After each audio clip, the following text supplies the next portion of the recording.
Bem, gente, eu queria agradecer a presença aqui da Giovana, da Clarice, do Marcelo, né? Eles são da empresa Júnior, da PUC Rio, e a gente tem contato, eu tenho contato com eles, porque eu sou professora orientadora lá na empresa Júnior, na área de pesquisa, olha que legal. Então, nessas indas e vindas, dessas conversas que a gente tem, eu percebi a oportunidade deles trazerem conhecimento, né, porque eles estão em contato com empresas, de experiência que eles têm, de coisas que podem funcionar e coisas que podem não funcionar, e como eles dão a reviravolta, né? Como eles dão a volta nisso, qual é o processo deles de resiliência, né? E de adaptação para poder responder. Ao meu ver, isso pode trazer um grande aprendizado para todos os outros alunos, de que não é simplesmente você fazer a pesquisa, né? Não é simplesmente você propor uma pesquisa.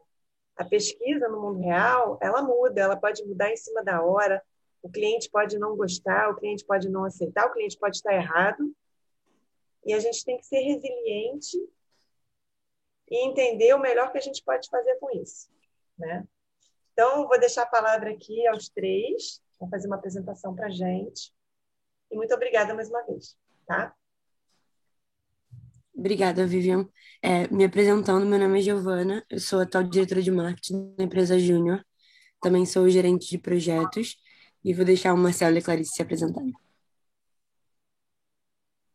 Oi, gente, eu sou Clarice, né? E eu entrei na empresa Júnior há um mês atrás, né? E eu tô como consultora de marketing. Oi, gente, tudo bem? Bom dia. Eu sou o Marcelo. Entrei junto com a Clarice, entrando faz pouco tempo. Eu sou consultor de assessoria de comunicação e de marketing. E logo que a gente entrou, assim, com uma semana de empresa, a gente pegou esse projeto que a gente vai falar um pouco para vocês agora. Isso. A gente trouxe uma apresentação para explicar um pouquinho da empresa Júnior e depois falar mais detalhadamente dos projetos de pesquisa, mas caso tenha alguma dúvida, podem interromper e perguntar para a gente. E aí, só falando rapidamente um pouquinho sobre a empresa Júnior, que a gente chama de EJ, a gente tem 25 anos de história, então uma gama enorme de clientes, de pessoas que passaram aqui dentro. A gente chama todo mundo que entra aqui dentro de sócio, então desde que você entra, desde o primeiro dia, você é considerado sócio. Isso para a gente tem um respaldo muito importante, porque é, quer dizer para a gente que todo mundo que entra tem muita autonomia, liberdade, mas também muita responsabilidade e sobre as coisas que acontecem aqui dentro. A gente tem, dentro do nosso corpo de membros, alunos de diversos cursos, porque a gente é a única empresa júnior da PUC, então, diferente de outras faculdades, do tipo a FRJ, por exemplo, a gente tem uma única EJ e a gente tem muitas pessoas diferentes. Então, tem desde consultores de arquitetura, audiovisual, marketing, engenharia, a gente tem muita gente, e isso é muito bacana, porque traz para a gente uma troca muito positiva, e por isso a gente se considera uma empresa júnior interdisciplinar. Falando um pouquinho sobre a estrutura, a gente se divide em dupla jornada. O que isso significa? Todo mundo trabalha no interno e no externo da empresa. O interno, a gente gera a empresa, então a gente cuida do financeiro, do marketing, pensa em treinamentos. Então a empresa se divide nas equipes que têm interesse e a gente se organiza em setores. E um desses setores é o setor de marketing, que eu sou diretora hoje. E falando do externo, a gente tem os projetos. Então a gente tem hoje 7 áreas que são organizadas em 3 frentes. O que isso quer dizer? A gente, para falar melhor com os clientes, a gente tem 3 categorias de projetos. Uma categoria de comunicação, uma categoria de gestão e uma categoria de arquitetura. O marketing, ele entra dentro tanto da comunicação quanto da gestão, e isso permite com que a gente faça vários projetos bastante interessantes. E aí, falando um pouquinho sobre os projetos, como funcionam os projetos, a gente trouxe aqui alguns cases, só para contar para vocês um pouco de empresas que a gente já trabalhou. É óbvio que aqui a gente está colocando cases grandes, e a gente, enquanto empresa, trabalha desde pequenos empreendedores a grandes empresas, mas é sempre legal contar que a gente tem na nossa história várias empresas muito bacanas. E dentro desses projetos, vários deles são pesquisas que a gente realizou para alguns dos nossos clientes. Então, por exemplo, para a reserva que começa, está aparecendo no início, a gente fez 2 pesquisas para eles quantitativas, que a gente queria entender. Eles, na verdade, estavam querendo mais entender um pouco sobre o cliente, como é que os clientes tinham a visão sobre os concorrentes. Para a Ambev também, a gente fez uma pesquisa sobre ponto de venda de cerveja. Para a Domino's, a gente fez a pesquisa que desencadeou com que eles criassem a Terça em Dobro. Então, a gente tem vários projetos muito bacanas, óbvio que nem todos aqui são de pesquisa, a gente tem Globosat falando de processos, Cabify falando de áudio, e enfim, tem muito, muito projeto bacana na nossa história, e qualquer dúvida que vocês tiverem podem perguntar também. E aí, mais um pouquinho falando agora sobre os projetos de pesquisa, a gente só trouxe um slide antes para explicar um pouquinho para vocês como que funciona nosso escopo de projetos. Então, todos os nossos projetos têm etapas, né, para que a gente se organize, e dentro de cada projeto a gente tem uma equipe. Então, no caso, o projeto que a gente fala aqui hoje tem como equipe a Clarice e o Marcelo, tem eu enquanto gerente, e a gente tem sempre um professor orientador, que o nosso professor, no caso, é a Vivian, que ela está ajudando a gente nesse projeto, a gente tem uma comunicação ativa com ela, para que a gente consiga validar as etapas, para que ela consiga dar uma percepção em relação à pesquisa que a gente está montando, antes de a gente entregar para o cliente. Aí agora eu vou passar para eles falarem um pouquinho de 2 cases interessantes para a gente conversar.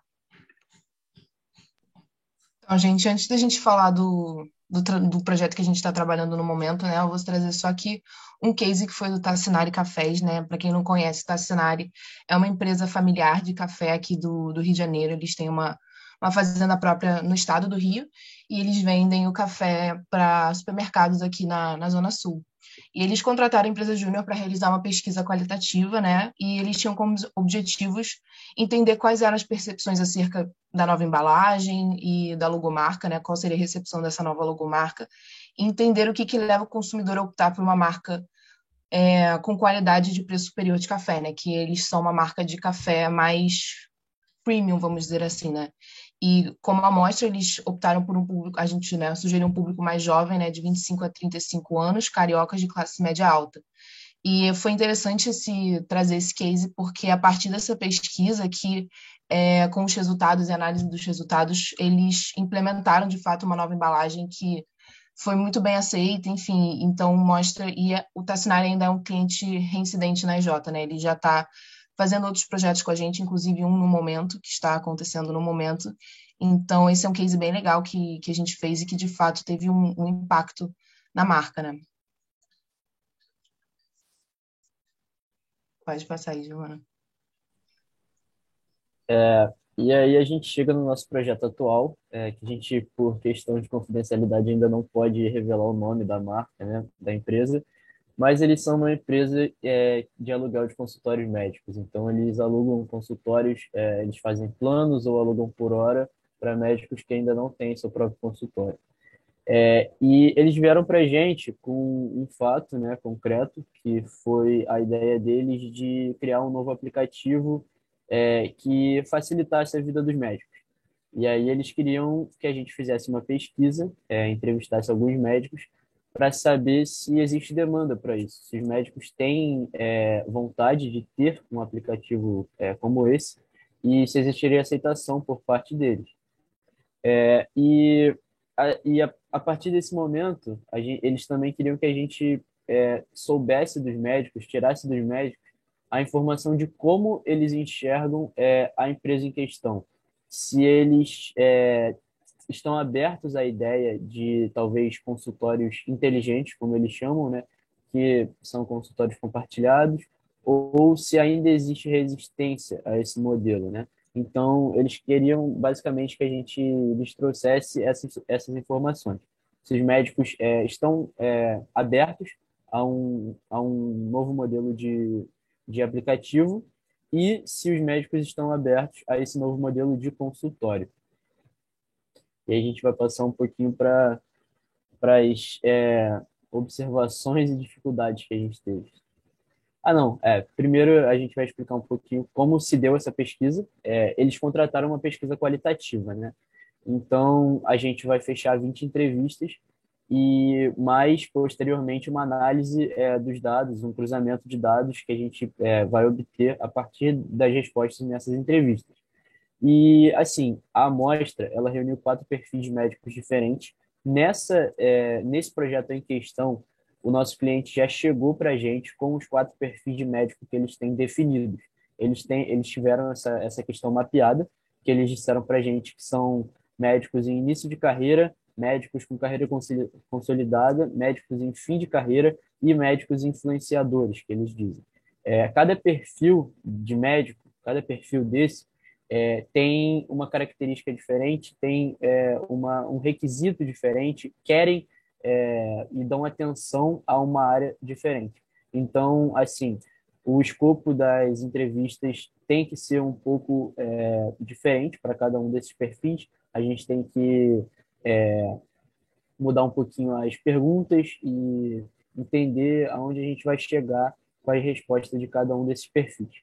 E, bom, como a gente fechou a pesquisa qualitativa, que são 20 entrevistas, né? A gente vai fazer 5 entrevistas para cada grupo e, posteriormente, vai cruzar esses dados, analisar e aí dar a eles uma resposta.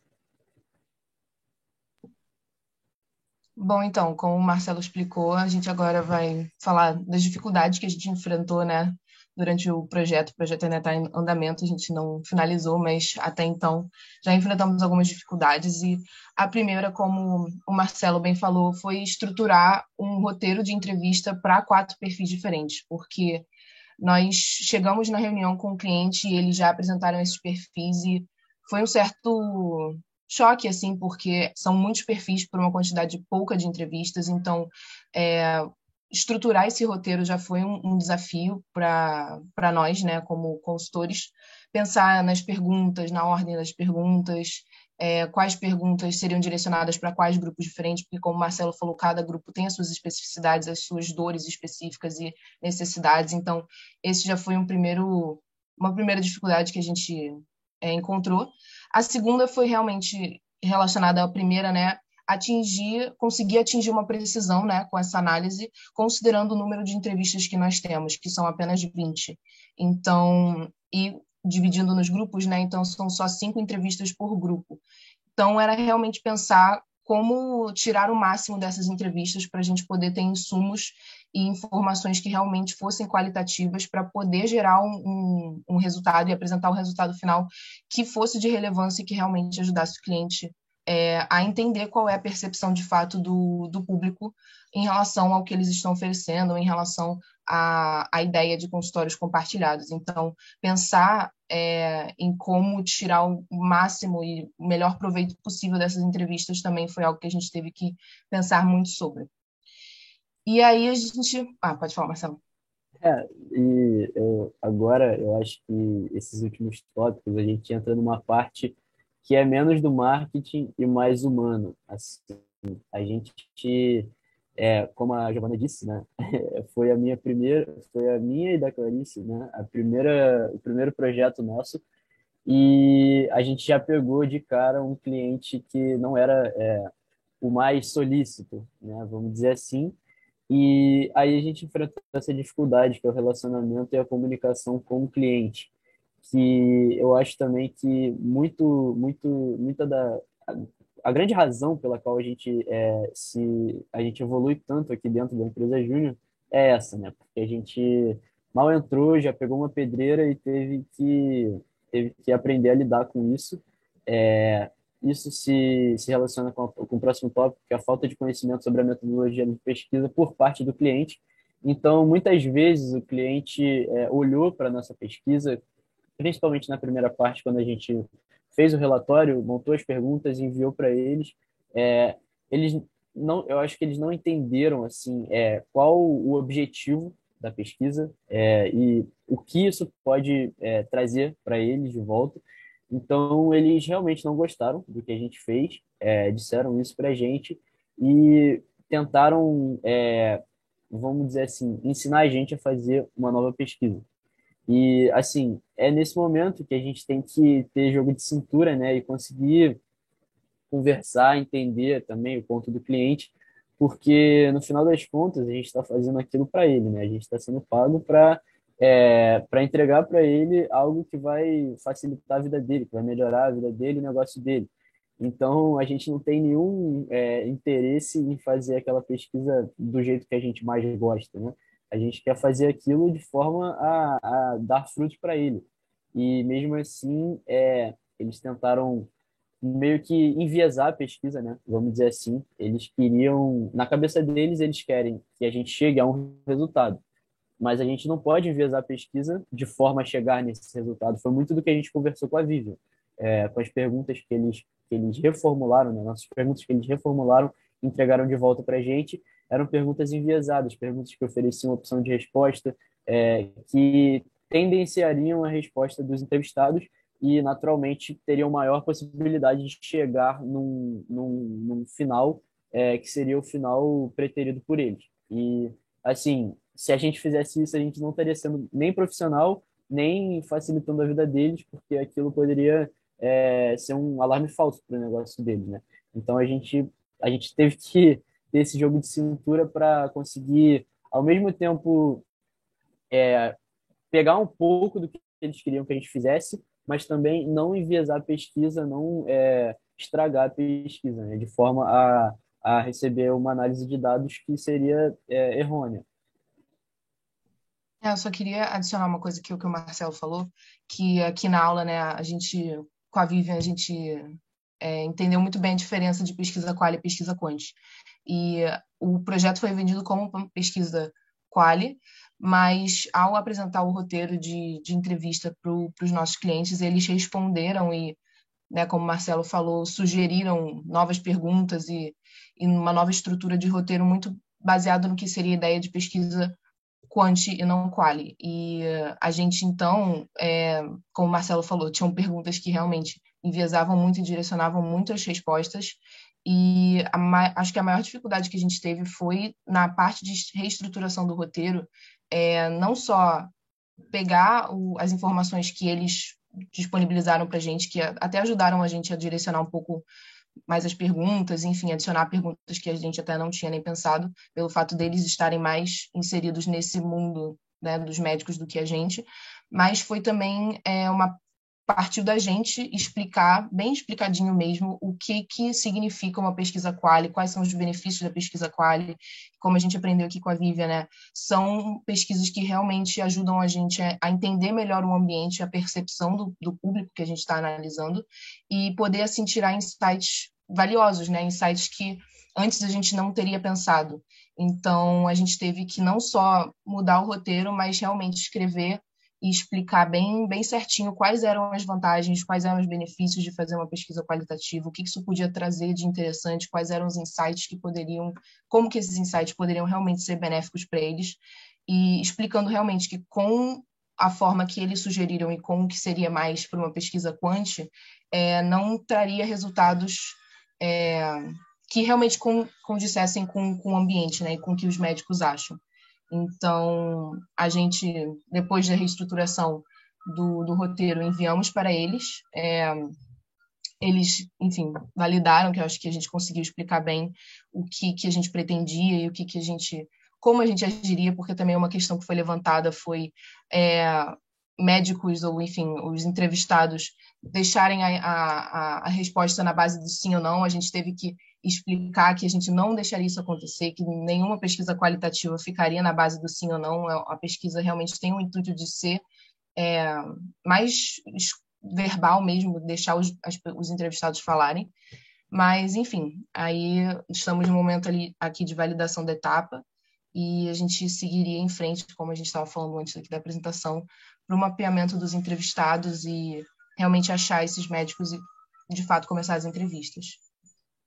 Só complementando isso que a Clarice falou, da questão da reestruturação, foi o nosso primeiro projeto e a gente já entendeu, já aprendeu que às vezes o cliente ele não vai estar na mesma página que a gente. Às vezes o cliente vai estar muito dentro da caixa, ele vai estar enxergando só um palmo na frente dele e a gente tem que deixar tudo o mais óbvio possível, o mais explicado possível. Então foi isso que a Clarice falou.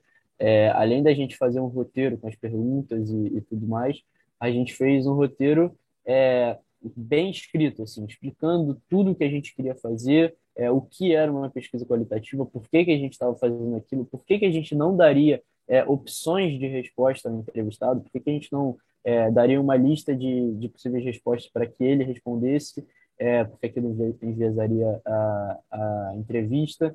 Então a gente teve que deixar tudo muito explicadinho, realmente o mais óbvio possível, assim, de forma que eles entendessem o que a gente estava querendo, né? Bom, é isso. A gente pode abrir para dúvidas. Vou parar de compartilhar e qualquer coisa que vocês quiserem perguntar ou se quiserem falar alguma coisa. Muito obrigada pela oportunidade.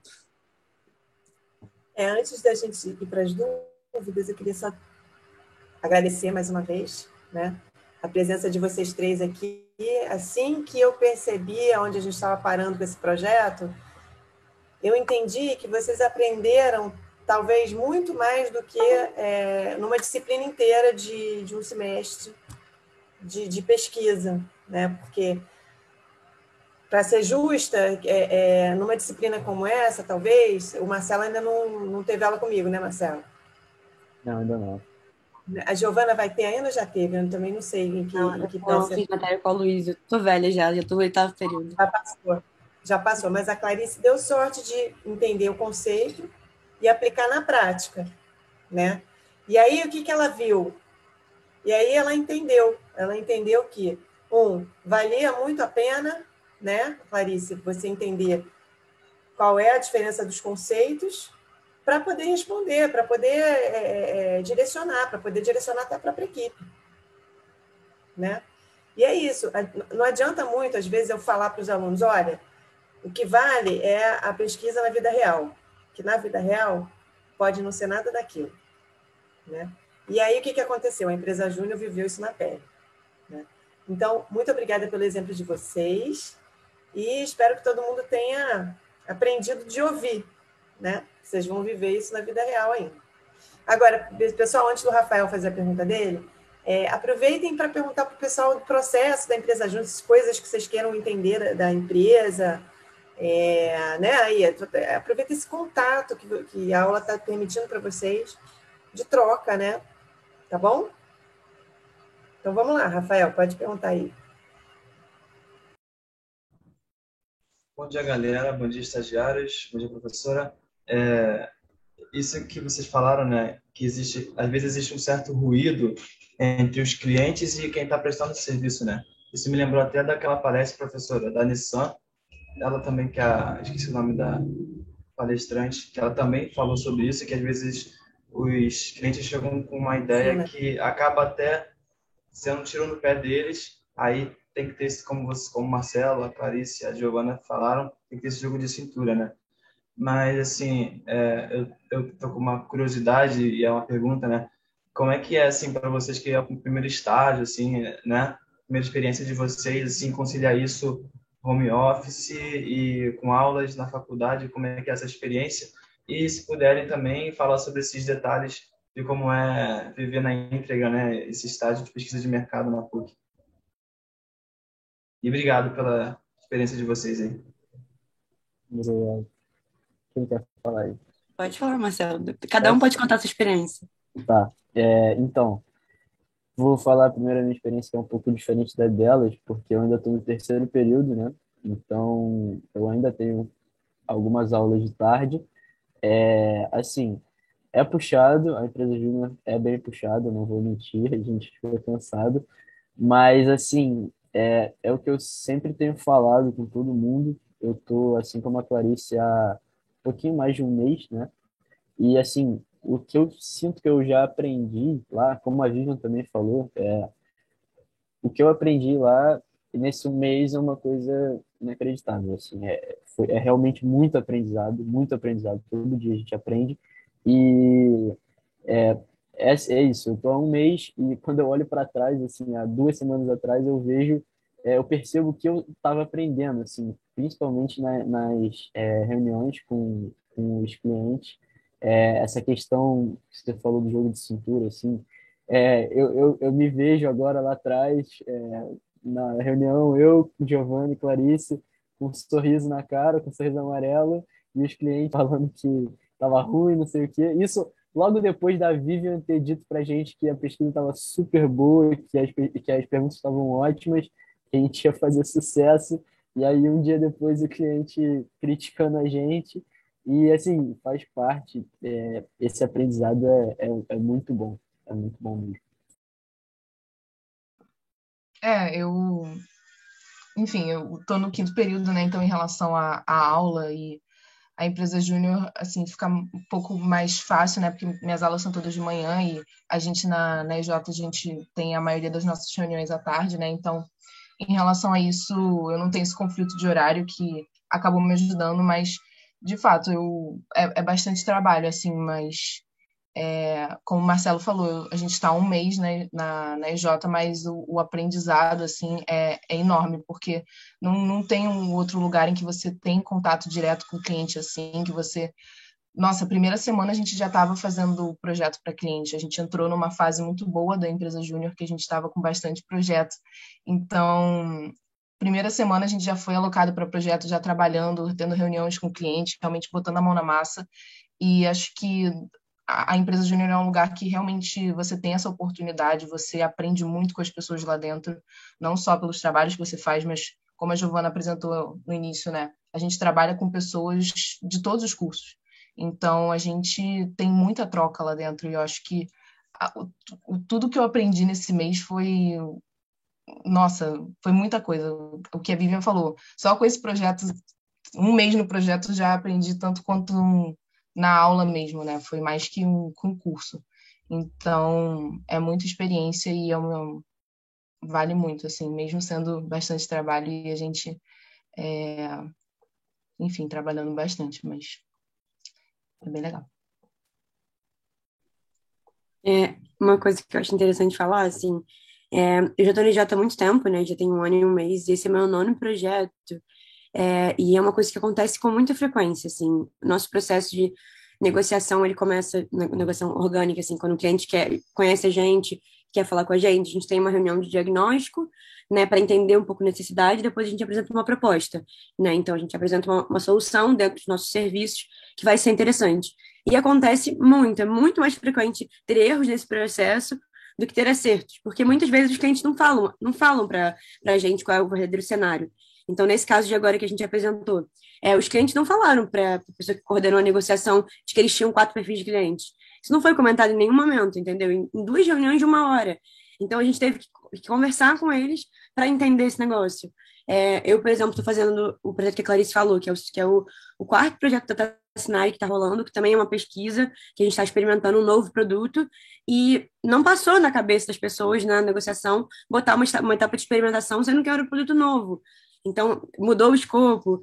Acontece muito, assim, e muito isso que o Marcelo falou, eu acho que daí vem os principais ativos, os principais aprendizados, sabe? Óbvio que a gente aprende muito no técnico, então eu aprendi muito sobre marketing, aprendo muito sobre, enfim, coisas mais técnicas assim, mas essa vivência dá pra gente muita casca, sabe? A gente consegue ter muito mais capacidade de falar com o cliente, ter um jogo de cintura, saber dizer o momento de ser sério e falar, cara, isso aqui não tem como, já passei por algumas situações enquanto gerente, ou até quando eu era consultora, de estar numa reunião e o cliente querer alguma coisa que a gente não tinha como dar, porque os clientes, à medida que você paga, eles querem tudo, querem fazer 400 atualizações dentro do projeto, querem que a gente mude tudo, sendo que não, o jogo não funciona assim, né?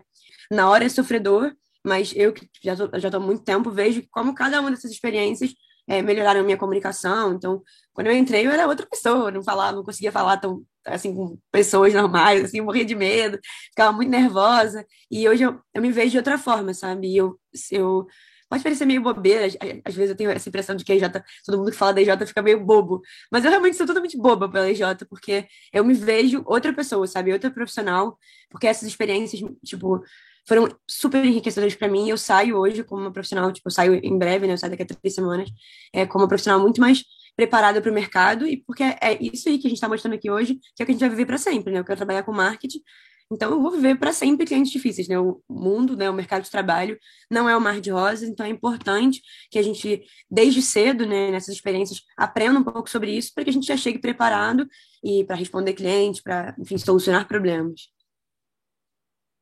Obrigada pela pergunta, Rafael. Eu tenho uma pergunta sobre esse atual cliente que vocês falaram. Não, na verdade, é sobre o processo de vocês de pesquisa. Tipo assim, o cliente que chega e pede, eu quero uma pesquisa qualitativa ou quantitativa, ou vocês que apontam para eles qual que é a melhor? Porque vocês falaram que eles contrataram, né, uma pesquisa qualitativa e 20 pessoas. Então, vocês direcionam a quantidade, eles falam a quantidade, é um valor maior se é mais gente, enfim. É, Quer que eu responda ou quer responder? não, eu posso começar sendo complemento, mas é um pouco do que a Giovana falou ali. Eles chegam para a gente com uma necessidade, apontando os defeitos e falando o que eles querem que a gente melhore. mas muitas vezes nem eles sabem o que eles querem que a gente melhore ou o que deve ser corretamente melhorado. Então, esse ruído de comunicação nessas primeiras reuniões, que são que a gente chama de diags, né? São as reuniões de diagnóstico, como a Giovana falou, às vezes aí tem um ruído de comunicação e o serviço contratado acaba sendo o equivocado. Por exemplo, na nossa pesquisa, como a Giovana disse, eles não disseram em nenhum momento que eles já tinham mapeado quatro perfis de cliente e dessa forma a gente achou que fosse melhor, o time de vendas achou que fosse melhor uma pesquisa qualitativa. Quando a gente começou a conversar com o cliente, que eles nos disseram as reais necessidades dele, a real vivência dele, e a gente começou a entender que, na verdade, talvez o ideal não fosse uma pesquisa desse jeito. A Giovana pode me completar. Eu acho que é um pouco desse processo mesmo. É óbvio que, por exemplo, a gente vem de identidade visual, né? Então tem cliente que já chega, eu quero uma identidade visual, né? Porque ele sabe que ele está querendo uma logo para a marca dele. Mas esse tipo de projeto que a gente faz pesquisa, ou a gente pode, enfim, mesclar um projeto de áudio com marketing, misturar as áreas, a gente conversa com o cliente e tenta entender. Então, a partir do que eles falaram, como o Marcelo falou, a gente entendeu que seria mais interessante fazer uma quali, não uma quanti.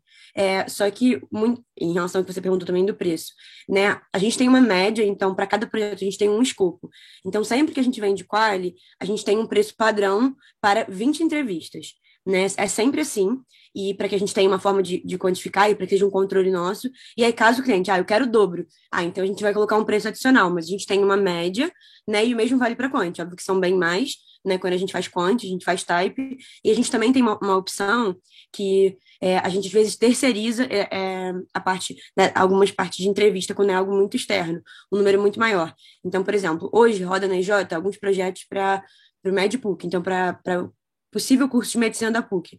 Então, a gente está fazendo pesquisa para ver se vai ter para ver se existe abertura para ter o curso de gerontologia, o curso de farmácia. Então, a gente mapeia vários estudantes de universidade, enfim, não, de universidade não, de escola, né, que querem fazer, ou algum estudante que já faz algum curso semelhante que possa vir a migrar, e a gente busca conversar com eles. Aí já é outra amostragem, outro custo, e aí, nesse caso, a gente está terceirizando, porque é uma amostra muito grande, né, e a gente tem um parceiro que ajuda a gente nesse processo, mas é mais raro. Quando a gente toca as entrevistas, é muito isso que o Marcelo falou, depende muito do que o cliente quer. Então, como nesse caso, assim como, por exemplo, do Stacionari, eles queriam saber qual era, se havia um retorno positivo para um nome específico, teria que ser uma pesquisa quali, né? Então, a gente segue muito os nossos padrões, aquilo que a gente entende, conhece de pesquisa, mas muitas vezes, depois que a gente vai entendendo o projeto, a gente vê que às vezes pode não ser uma quali, teria que ser uma pesquisa mista, ou a gente deveria fazer depois uma quant. Então, acontece muito essa falha de comunicação, mas muitas vezes a gente tem que adicionar escopo, mas faz parte também, né? O caso de agora, e muito do que eles falaram, é que a gente teve que se adaptar aos clientes. A gente deixou muito claro no documento, os meninos fizeram uma justificativa enorme do que era uma pesquisa qualitativa, de que consistia fazer respostas abertas, porque a gente não podia botar, descreva que a sua sensação em A, B e C. Como que isso não vai enviesar o cliente, né? E eles não conseguiam ver como que isso era prejudicial. Então, a gente conseguiu, como se fosse um meio termo, entre aquilo que a gente conhece da pesquisa e o que a Vivian passou para a gente de pontos e o que os clientes queriam. Então, a gente chegou num meio termo para satisfazê-los, porque a gente não pode só bater o pé e falar, vamos fazer o que a gente quer, porque eles são clientes, né? Eles estão pagando por um projeto. E aí a gente encontrou um meio termo que é mais ou menos o que acontece em grande parte das vezes. Obrigada, Maria. Mais alguma pergunta, gente? Rita? Não, eu estou muito interessada porque aqui em Portugal nós não fazemos nada disso. Eu acho que é uma oportunidade dos alunos aprenderem e porem em prática aquilo que aprendem nas aulas, não é? Porque no fundo é começar a aplicar aquilo que se aprende. Eu acho isso muito interessante e parabéns pelo projeto, pareceu muito interessante. Obrigado. Obrigada, gente. Beleza? Obrigada pela oportunidade. Obrigada. Obrigado, Vivi. Tchau. Tchau, gente. Tchau, galera. Bom dia para vocês. Tchau, gente. Tchau, Obrigada. gente. Obrigada.